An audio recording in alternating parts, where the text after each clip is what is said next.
ओम नमो भगवती वासुदेवाय नमो। नमस्कार बंधुगण आपण मानकु आम यूट्यूब चैनल को स्वागत।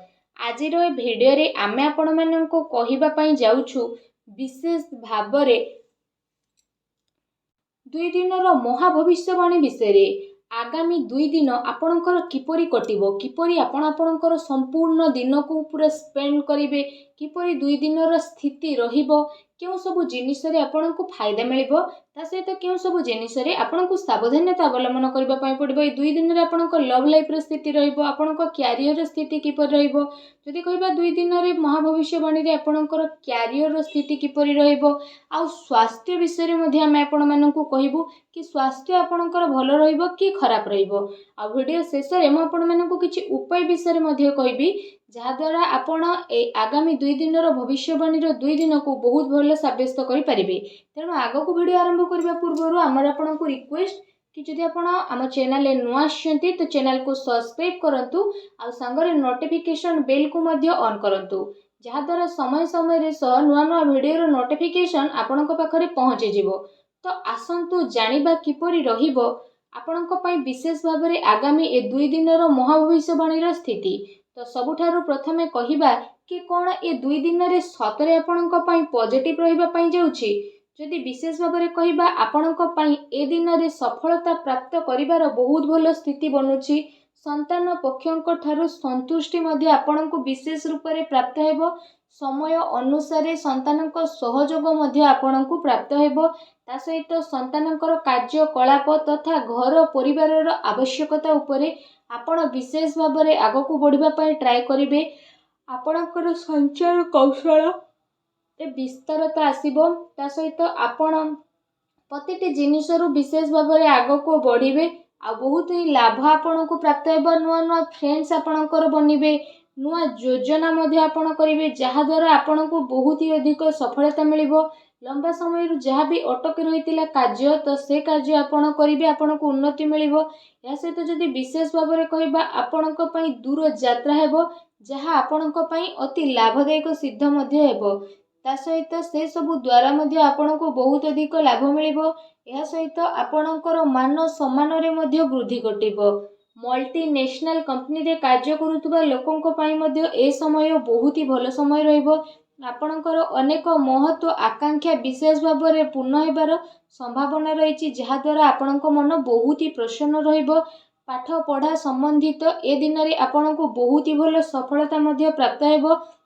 भूमि भवन वाहन किणे किणी पाई दिन आपणकर बहुत भलो रहिबो। एहा सहित जदि विशेष भाबरे कहिबा आपण निजे निज उपरे बहुत अधिक भरोसा करिवे। राजनैतिक क्षेत्र रे लाभ आपणको विशेष रूप रे प्राप्त हेबो। ता सहित ए 2 दिन रे जदि हम आपणको कहिबु संतानक प्रति आपणकर व्यवहार काफी भल रहिबो। संतानकर व्यवहार द्वारा आपण काफी संतुष्ट हेबे। विद्यार्थी को तांको परिणाम रे ए दिन रे विशेष रूप रे सफलता प्राप्त हेबो। जो दिन पाई आपण परिश्रम करितिले से परिश्रम रे सफलता मिलिबो। ता सहित आपण आपणकर ज्ञान को बढ़ाइबा आ लोकंक द्वारा निजर विचार बांटिबारे आपण समर्थ हेबे। आपण अन्यर जरूरत को ध्यान रे रखिकी सामान्य ठारू अधिक विचारशील मध्ये नजर आसीबे। ता सहित आपणकर इच्छा आपणको सहयोग करिबा पई प्रेरित मध्ये विशेष भाबरे करिवो।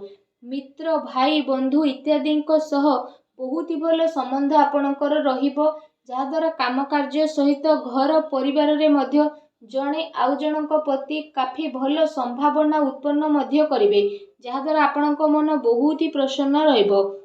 आसंतु जानिबा ए दिन रे आपणक पई कोन नेगेटिव रहिबो। कौनसी प्रकार वित्तीय निवेश पई ए दिन आपण भाबी चिंती के आगो को बढ़ंतु।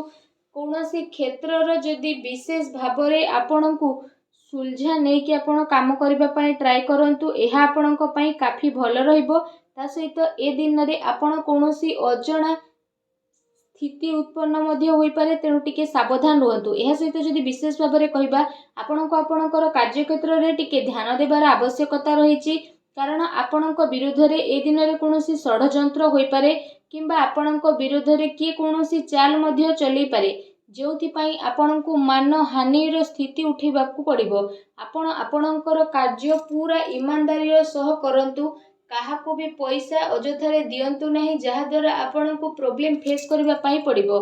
ଅଫିସ୍ ବା କାର୍ଯ୍ୟାଳୟରେ ଆପଣ ଆପଣଙ୍କର ସହକର୍ମୀଙ୍କ ଉପରେ ଭରସା କରନ୍ତୁ ନାହିଁ। ଯଦି ଆପଣ ଏପରି କରୁଛନ୍ତି ତ ସେସବୁ ଆପଣଙ୍କ ଭରସାର ନାଜାଇଜ ଫାଇଦା ମଧ୍ୟ ଉଠାଇ ପାରନ୍ତି, ଆଉ ଆପଣଙ୍କୁ ଲୁଚି ଛୁପି ନୁକସାନ ମଧ୍ୟ ହୋଇପାରେ, ଯେଉଁ କାରଣ ପାଇଁ ଅଫିସରେ ଆପଣଙ୍କର ଛବିକୁ ନୁକସାନ ଉଠାଇବା ପାଇଁ ମଧ୍ୟ ପଡ଼ିପାରେ। ତେଣୁ ଆପଣ ସାବଧାନ ରୁହନ୍ତୁ। ଆସନ୍ତୁ ଜାଣିବା ଏ ଦିନରେ ଆପଣଙ୍କର ଲଭ୍ ଲାଇଫ୍ କିପରି ରହିବ। ଆପଣଙ୍କର ଜୀବନ ସାଥୀ ଆପଣଙ୍କୁ ଆପଣଙ୍କର ପ୍ରତ୍ୟେକ କାର୍ଯ୍ୟରେ ସମର୍ଥନ ଦେବେ, ଆଉ ସମୟ ଆସିବା ଦ୍ୱାରା ଆପଣଙ୍କର ସବୁକିଛି ବଦଳିଯିବ, ଆଉ ଯାହାର ପରିଣାମ ସ୍ୱରୂପ ଆପଣଙ୍କର ବ୍ୟାପାରିକ ଜୀବନ କାଫି ବହୁତ ଭଲ ଆଉ ଶୁଭଦାୟକ ରହିବ। ଜୀବନ ସାଥୀଙ୍କ ସହ ମଧୁର ସମ୍ବନ୍ଧ ହେବାର ବିଶେଷ ରୂପରେ ସମ୍ଭାବନା ବନୁଛି, ତଥା ଆବଶ୍ୟକତା ଅନୁସାରେ ସବୁ ଜାଗାରେ ଜୀବନସାଥୀଙ୍କର ସହଯୋଗ ଆପଣଙ୍କୁ ପ୍ରାପ୍ତ ହେବ। ସେଥିପାଇଁ ଜୀବନସାଥୀଙ୍କ ସହ ମଧୁର ସମ୍ବନ୍ଧ ବନେଇ ରଖିବା ଆପଣଙ୍କ ପାଇଁ ବହୁତ ଭଲ ରହିବ। ଏହା ସହିତ ଯଦି କହିବା, ଆପଣଙ୍କୁ ଏ କଥାର ଧ୍ୟାନ ମଧ୍ୟ ରଖିବାର ଅଛି କି ପ୍ରେମ ସମ୍ପର୍କ ଆପଣାପଣ ଏସବୁରେ ଚାଲିକି ଆପଣ ଆଗକୁ ବଢ଼ିବେ। ତା ସହିତ କୌଣସି ସମ୍ପର୍କରେ ବେଶୀ ଜିଦ୍ଦିପଣ ରଖନ୍ତୁ ନାହିଁ। ଭାବି ଚିନ୍ତିକି ଆପଣ କାର୍ଯ୍ୟ କରନ୍ତୁ। ସ୍ଥିତି ଆପଣଙ୍କ ପାଇଁ ବହୁତ ଭଲ ରହିବ। ଏ ଦିନ ଆପଣଙ୍କ ପ୍ରେମ ଜୀବନ ପାଇଁ ବହୁତ ଭଲ ଦିନ ସାବ୍ୟସ୍ତ ହେବ। ଏ ଦିନର ଆପଣଙ୍କୁ ଅବଶ୍ୟ ହିଁ ଲାଭ ଉଠାଇବାର ରହିଛି। ଆସନ୍ତୁ ଜାଣିବେ ଏ ସମୟରେ ଆପଣଙ୍କର ବ୍ୟବସାୟ ଓ କ୍ୟାରିୟର ସ୍ଥିତି କିପରି ରହିବ। ଏ ସମୟ ଯଦି କହିବା ଆପଣଙ୍କ ପାଇଁ ବହୁତ ଶୁଭଫଳଦାୟକ ରହିବ। ବ୍ୟାପାର ଧନ୍ଦା ଆପଣଙ୍କର ଭଲରେ ଚାଲିବ, ଆଉ ଆର୍ଥିକ ସ୍ଥିତି ଆପଣଙ୍କର କାଫି ମଜବୁତ ରହିବ।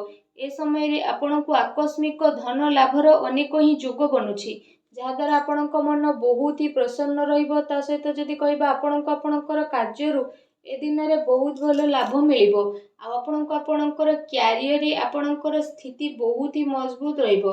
ଯଦି ଆପଣ କୌଣସି ମିତ୍ରଙ୍କ ସହ କିଛି ବ୍ୟାପାର କରୁଛନ୍ତି ତ ସେସବୁ ଦ୍ୱାରା ମଧ୍ୟ ଆପଣଙ୍କୁ ବିଶେଷ ଭାବରେ ଅଧିକ ଲାଭ ମିଳିବ।